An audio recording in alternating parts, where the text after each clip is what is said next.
নমস্কার বন্ধুরা, ভিডিওটা শুরু করার জন্য আপনাদেরকে অসংখ্য ধন্যবাদ। আজকে এসআইআর নিয়ে কথা বলতে চলে এসেছি। আপনারা সবাই জানেন এই পশ্চিমবঙ্গে একটা হট্টগোল শুরু হয়েছে।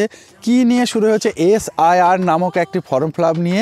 সেই ফর্মে আসলে কি হচ্ছে এবং সরকার কি করবে আমরা সঠিক কিন্তু জানি না, এবং জানি না কিভাবে ফর্ম ফিল আপ করতে হবে, সঠিক পদ্ধতি কি, কোন জায়গায় কি লিখতে হবে।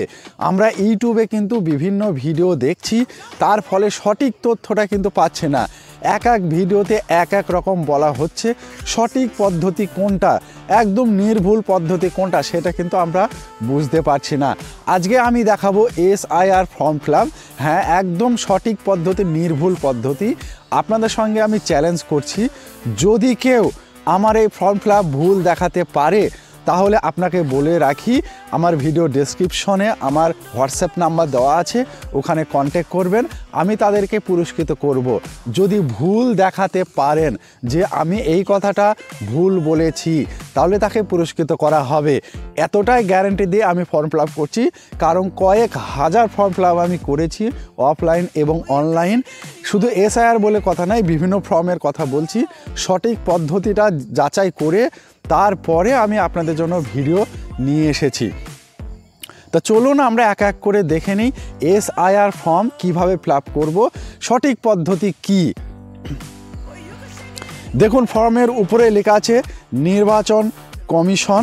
এখানে ভারতের নির্বাচন কমিশন, ভালো করে খেয়াল করবেন। তারপর লেখা আছে গণনার ফর্ম, তারপরে name and contact number BLO, অর্থাৎ এখানে বিএলওর নাম দেওয়া থাকবে, আপনাদের এলাকায় যে বিএলও থাকবে, এবং পাশে তার কন্ট্যাক্ট নাম্বার দেওয়া থাকবে।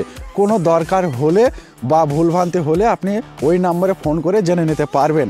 তাছাড়াও আপনাকে বলে রাখি, খুব মন দিয়ে দেখবেন, খুব ভালোভাবে দেখবেন। যার কাগজ, এই ফর্মটা যার হবে তার ডিটেলস কিন্তু এইখানে থাকবে।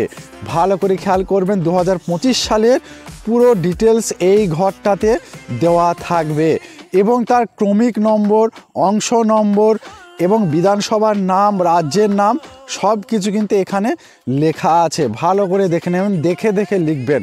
তারপরে এখানে একটা কিউআর কোড দেওয়া আছে, অর্থাৎ এখানে স্ক্যান করলে তার সমস্ত ডিটেলস কিন্তু দেখাবে। তারপরে যে ব্যক্তির ফর্ম এইটা, তার একটা ছবি থাকবে। ভালো করে দেখে নেবেন, এখানে 25 সালের একটা ছবি থাকবে, ভোটার কার্ডে বা ভোটার লিস্টে যে ছবিটা আছে। আর আপনাকে একটা কালার পাসপোর্ট সাইজের ফটো এইখানে লাগাতে হবে। আমরা পাসপোর্ট সাইজ বলতে যেটা বুঝি, সেই ফটো কিন্তু এখানে একটা লাগাতে হবে। ভালো করে জেনে নেবেন। অনেকে বলছেন কি এখানে কান বের করা ছবি লাগবে, অর্থাৎ কান দেখানো ছবি লাগবে। কান ঢেকে থাকলে এখানে সেই ছবি চলবে না, এমন কোনো কথা নয়, এটা ভুল তথ্য। যে কোনো ছবি, পাসপোর্ট সাইজের কালার, কান বার করা, কান ঢেকে রাখা, যে কোনো ছবি আপনি এখানে লাগাতে পারবেন, কোনো অসুবিধা নেই। কেউ কিছু আপনাকে বলবে না, যা শুনেছেন ওগুলো ভুল কথা। তারপরে নিচে আমরা চলে যাব, ভালো করে খেয়াল করবেন। দেখুন, এখানে লেখা আছে জন্ম তারিখ, অর্থাৎ যে ব্যক্তির এই ফর্মটা, এই উপরে যা ডিটেলস আছে তার জন্ম তারিখ এই ঘরে লিখবেন সুন্দর করে। তারপরে আধার কার্ড নম্বর, আধার কার্ড নম্বর আপনি দিতেও পারেন, নাও দিতে পারেন, তবে আমি বলবো দেওয়াটাই ভালো। যদি আধার কার্ড না থাকে তাহলে দেবেন না। এই ঘরটাতে আধার কার্ড নাম্বার লিখবেন। তারপরে মোবাইল নম্বর লিখবেন, এই ঘরে যে কারোর একটি মোবাইল নম্বর লিখে দেবেন। তারপর পিতা অভিভাবকের নাম, অর্থাৎ এই উপরে যা ডিটেলস রয়েছে, ভালো করে খেয়াল করবেন, উপরে যা ডিটেলস রয়েছে সেই ব্যক্তির অভিভাবক বা গার্জেন কে আছে, বাপ হোক, মা হোক, গার্জেন, এক কথায় গার্জেন কে আছে তার নামটা এখানে লিখে দেবেন। তারপরে যে ব্যক্তির নাম এখানে লিখেছেন সেই ব্যক্তির এপিক নম্বর বা ভোটার নম্বর এইখানে লিখতে হবে। একটা কথা মাথায় রাখবেন, যে ব্যক্তি অভিভাবক করবেন অবশ্যই তিনি যেন ভোটার হয়, অর্থাৎ তার যেন ভোটার কার্ড থাকে, তবেই তাকে অভিভাবক করবেন। ভোটার কার্ড যদি না থাকে তাহলে তাকে অভিভাবক করবেন না, ভালো করে খেয়াল রাখবেন। তারপর এখানে লিখবেন তার মায়ের নাম, এখানে সেই ছেলে বা মেয়েটার মায়ের নাম লিখে দেবেন। তারপরে মায়ের এপিক নম্বর, এখানে মায়ের ভোটার কার্ড নম্বরটা লিখে দেবেন যদি থাকে। মা বাপ না থাকলে লেখার দরকার নেই, যে অভিভাবক থাকবে তার নামটাই এখানে লিখবেন। তারপরে এখানে খেয়াল রাখবেন, এখানে দুটো ঘর আছে, একটা স্বামী অবলিক স্ত্রীর, তারপরে স্বামী স্ত্রীর এপিক নম্বর। অর্থাৎ ভালো করে খেয়াল করবেন, এই ঘরটাতে কিন্তু অনেকজন কনফিউজ হয়ে যাচ্ছে এখানে কার লিখব, অনেকে কিন্তু বুঝতে পারছে না, ভালো করে খেয়াল করবেন। এখানে কার লিখবেন, এখানে উপরে যে ব্যক্তির ডিটেলস রয়েছে উপরে, একদম উপরে ভালো করে খেয়াল করবেন, আমি দেখে দিচ্ছি। এই উপরে যে ব্যক্তির ডিটেলস রয়েছে, এই ব্যক্তি যদি মেয়ে হয়, ভালো করে খেয়াল রাখবেন, এই ব্যক্তি যদি মেয়ে হয়, এটা মেয়ের ফর্ম হয়, তাহলে বিবাহিত হলে তার স্বামীর নাম এই ঘরে লিখবেন। এই ঘরটাতে স্বামীর নাম এবং স্বামীর এপিক নম্বর, ভালো করে খেয়াল করবেন, স্বামীর নাম এবং স্বামীর এপিক নম্বর। আর এই কাগজটা যদি কোনো ছেলের হয়, ভালো করে খেয়াল রাখবেন, কোনো ছেলে হয় যদি বিবাহিত হয়, তাহলে তার স্ত্রীর নাম এই ঘরটাতে লিখবেন এবং তার স্ত্রীর এপিক নম্বর এই ঘরটাতে লিখবেন, ব্যাস, আর কিচ্ছু নাই। আর যদি বিবাহিত না হয় তাহলে এই ঘর দুটো ফাঁকা থাকবে, কোনো কিছু লেখার দরকার নেই। তাহলে আপনারা বুঝতে পারলেন এই ঘরটাতে কার কার কী হবে। তারপরে আমরা নিচে চলে যাব এবং ভিডিও শেষে আরও গুরুত্বপূর্ণ তথ্য আমি আপনাদের সঙ্গে শেয়ার করব। তারপরে লেখা আছে, দেখুন এই ঘরটাতে কি লিখবেন, গোদা বাংলায় বলে দিচ্ছি, অত ভূমিকা আমি করছি না। 2002 সালে যদি আপনার নাম থাকে তাহলে এই ঘরটা পূরণ করবেন। অর্থাৎ উপরে তো লিখেছেনই, তারপরে এই ঘরটা 2002 সালে আপনার নাম আছে, তাহলে এই ঘরটা পুরো দেখে দেখে ফিল আপ করবেন। কি লিখবেন, নির্বাচকের নাম, অর্থাৎ এখানে আপনার নাম লিখবেন 2002 সালে যে নামটা রয়েছে, তারপরে এপিক নাম্বার লিখবেন, তারপর আত্মীয়র নাম অর্থাৎ বাবার নাম লিখবেন, তারপরে সম্পর্কে এখানে লিখবেন বাবা, তারপরে জেলা, তারপরে রাজ্যের নাম পশ্চিমবঙ্গ, যেখানে জেলার নাম লিখবেন, তারপরে বিধানসভার নাম, আপনাদের বিধানসভার নাম কি রয়েছে 2002 সালে সেই নামটা লিখবেন, তারপরে বিধানসভা ক্ষেত্রের নম্বর 2002 সালে দেখবেন উপরে কাগজের উপরের দিকে নাম্বার দেওয়া আছে বিধানসভার নাম্বার, সেই নাম্বারটা এখানে লিখে দেবেন। তারপরে অংশ নাম্বার লিখবেন, দেখবেন কাগজের ডান দিকে উপরে লেখা আছে। তারপরে ক্রমিক নম্বর, অর্থাৎ আপনার নামটা কত নম্বরে রয়েছে এই ঘরটাতে লিখে দেবেন, ব্যাস হয়ে গেল আপনার কাজ।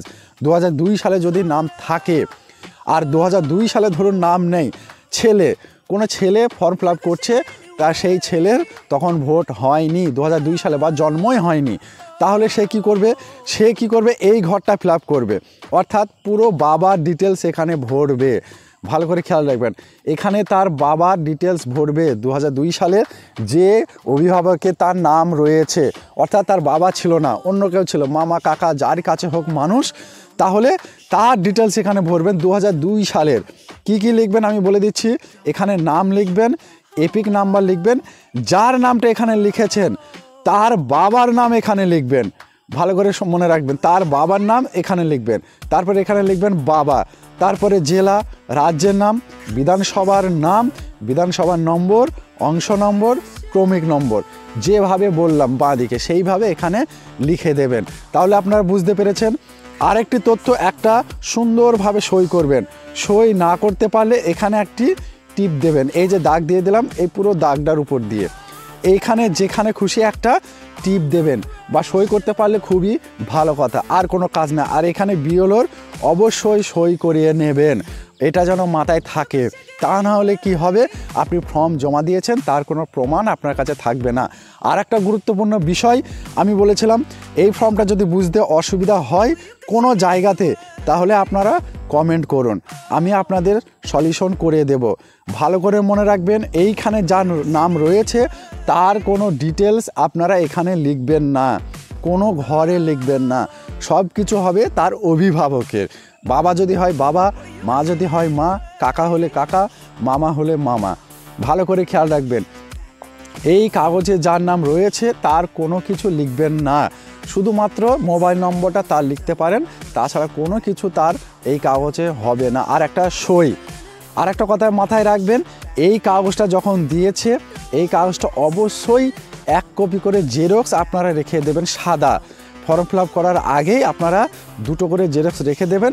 যদি আপনারা নিজে নিজে ফর্ম ফিল আপ করেন তাহলে জেরক্সে একবার ট্রায়াল দেবেন, অর্থাৎ হচ্ছে কিনা একবার লিখে নেবেন পুরোভাবে সুন্দর করে, তারপর বিএলওকে দেখাবেন যে আমার লেখাটা হচ্ছে কিনা, তারপরে আপনি অরিজিনাল ফর্মটা ফিল আপ করে জমা দেবেন সেটা দেখে। তারপরেও আপনি একটা সাদা কাগজ জেরক্স রেখে দেবেন, কারণ আপনাকে বলে রাখি এই কাগজটা ভবিষ্যতে কিন্তু অনেক মূল্য আসবে। সেটা কিন্তু আমি এর দ্বিতীয় ভিডিওতে আমি কিন্তু আলোচনা করব। আপনারা খেয়াল রাখবেন, এর দ্বিতীয় ভিডিও আগামীকাল বা পরশুদিন আসছে, মাথায় রাখবেন এর দ্বিতীয় ভিডিও। এবং এই ফর্মে যদি আপনার কোনো প্রশ্ন থাকে আপনি কমেন্ট করতে পারেন, সেটাও আপনার দ্বিতীয় ভিডিওতে আলোচনা করা হবে। এটা কিন্তু নির্ভুল পদ্ধতি। তারপরে আপনাদের বলে দিই ইংরেজি কিংবা বাংলা লিখতে পারবেন কি না। এখানে বাংলায় ফর্মটা আছে, আপনি বাংলাতে লিখতে পারেন, এবং ইংরেজি সেটা দ্বিতীয় ভিডিওতে আলোচনা করব, এবং কিভাবে লিখবেন সেটাও আমি আলোচনা করব। এবং আপনারা যদি চান একদম ফর্ম ফিল আপ করা, অর্থাৎ প্রত্যেকটা ঘর ফিল আপ করা থাকবে, এরকম যদি ভিডিও চান সেটাও আপনি কমেন্ট করুন, তাহলে আমি ফর্ম ফিল আপ করে আপনাদেরকে দেখিয়ে দেব। সেটা দেখে আপনারা ফিল আপ করতে পারবেন। তো এই ছিল আজকের ভিডিও। যদি ভালো লাগে অবশ্যই জানাবেন, এবং এই নিয়ে কোনো প্রশ্ন থাকলে অবশ্যই কমেন্ট করুন, তা না হলে আমি আপনার কথা বুঝতে পারবো না। ভিডিওটা সম্পূর্ণ করার জন্য আপনাদেরকে অসংখ্য ধন্যবাদ। ভালো থাকুন, সুস্থ থাকুন, দেখা হচ্ছে পরবর্তী ভিডিওতে।